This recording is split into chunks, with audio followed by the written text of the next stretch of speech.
Amca ne oldu sana böyle? Oğlum diyor. Oğlunuz dövdü. Evet. Amcam yani böyle bir şey nasıl yapar? Nedir? Derdi neymiş? Hiçbir derdi yok. Serap.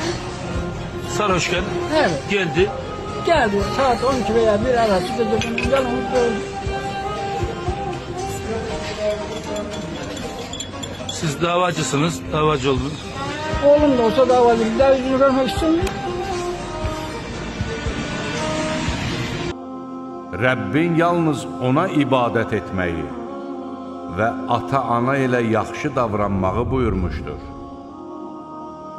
Əgər onların biri və ya hər ikisi sənin yanında qocalıq yaşına dolarsa, onlara uf belə demə, üstlərinə qışqırma və onlara xoş söz söylə. Onların hər ikisinə rəhm edərək, təvəzzökarlıq qanadının altına al və ey Rəbbim, onlar məni körpəliyimdən tərbiyə edib böyütdükləri kimi, sən də onlara rəhm et.